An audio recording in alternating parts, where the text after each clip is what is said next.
When new general manager Kwesi Adofo-Mensah and new head coach Kevin O'Connell for the Minnesota Vikings were kind of putting together their draft plans, we were left on the outside kind of wondering, well, what did that mean for the rest of this 2022 NFL draft class? And really, when you take a look at how far they have all played, I think it's pretty impressive. There's a lot of guys that I think that deserve a lot of credit. So you'll see there Lewis Cine there, the safety out of Georgia. Yes.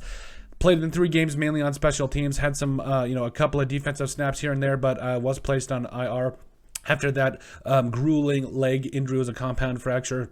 I believe it was this last game. Yes, it was this last game against the Saints. So it's just, you give him nothing but prayers and hope for a speedy recovery for the man, because I do think that, that's a tough injury. But I think that, hopefully we'll see him in the next season and he'll be ready to go. But I know that's definitely a tough injury, and nothing but prayers up for Lewis Cine.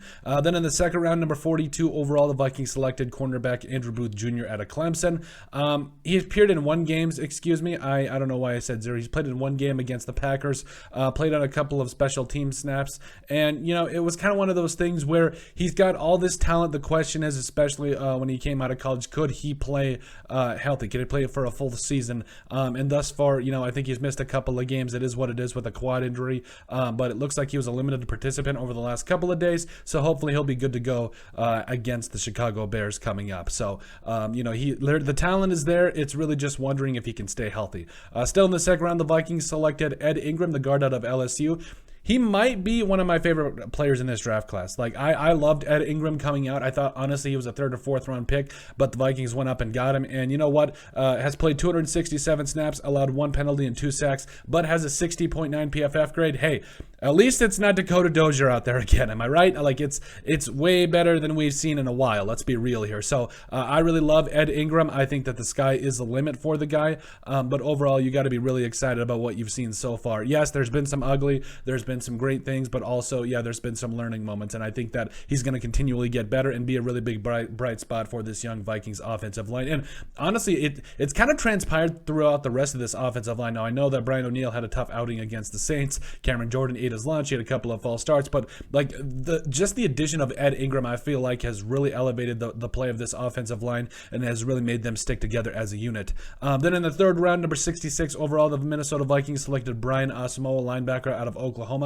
Had 1 huge tackle on special teams against the Lions, mainly played on special teams, has had a couple of defensive snaps here and there, but it's going to take him a little bit to get going. But I'm putting it on the table right now. I think Brian Asamoah probably will start at the end of the year, probably week 12, week 13, and he definitely should be given a deeper look, because the way he just flies around, the way he sets the tone on special teams, the Vikings run defense deeply needs that. I know Jordan Hicks has shown some flashes. He's got a pick, he has a sack as well, as had a lot of tackles, but in terms of pass coverage, not really great. And Brian Asamoah, he is literally made to be in pass coverage, and I think he could be a really special player. The Vikings need to seriously consider putting him out there later on in the season once he does develop a little bit more. In the 4th round, number 118 overall, the Minnesota Vikings selected Caleb Evans, the corner out of Missouri. Through 4 games, has 4 tackles and has a 38.2 PFF grade.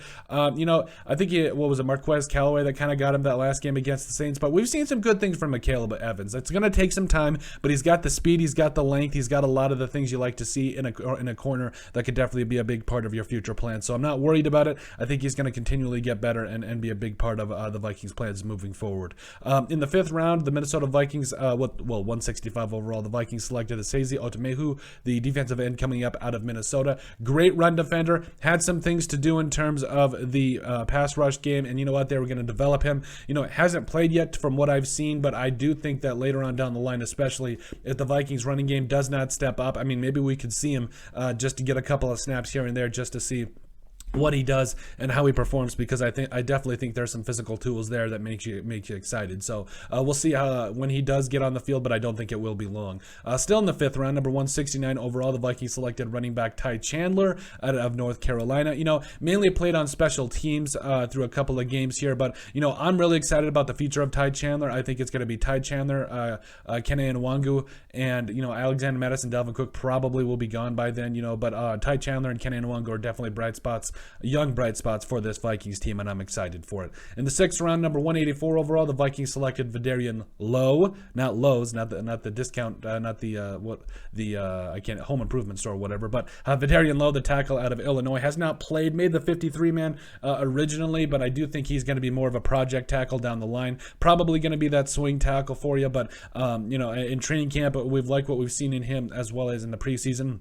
I think there's some good things coming for Vidarian Lowe down the line. Then in the 6th round, number 191 overall, I forgot a parentheses. Oh well. Jalen Naylor, the wide receiver out of Michigan State, mainly played on special teams, but does have a catch for 13 yards. Hey, that was a great throw by Ryan Wright. I don't care what anybody says. The punter coming up at the fake punt pass. There it is, taking care of business. So yes, had that catch for 13 yards.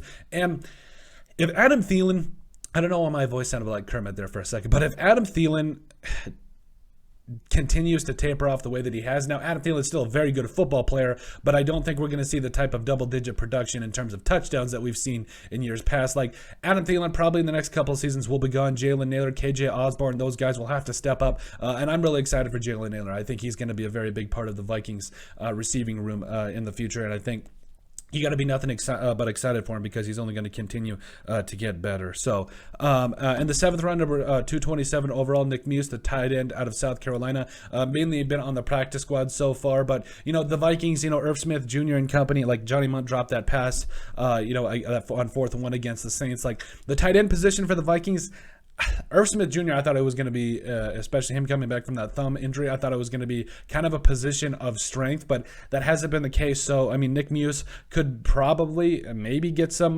more playing time towards the end of the season. I don't know. Maybe it's going to be a huge focus, or a huge position of focus, during the offseason for the Vikings. But, Nick Muse, the 7th round pick, you never know. These guys, sometimes they start out on the practice squad. He also showed some things during the preseason, so I'm excited for him as we get moving here. But that's it. That's how the Minnesota Vikings 2022 draft class has played thus far, 1 month into the NFL season. Make sure you guys like and subscribe down below. Leave a like and a comment. It helps people find the show. We greatly appreciate all the support that we've gotten and continue to get. You guys are all truthfully awesome, and we love every single one of you. Down in the description below, you'll find all of our social media platforms, so give us a like and a follow there. Also, remember to give us a listen and sub on iTunes. And finally, if you have anything else you'd like us to cover, send us an email at thesportsbp@yahoo.com or put it in the comment section down below, and we would love to cover it. But let us know what you guys think, how the Vikings rookie draft class this year, 2022, has played so far.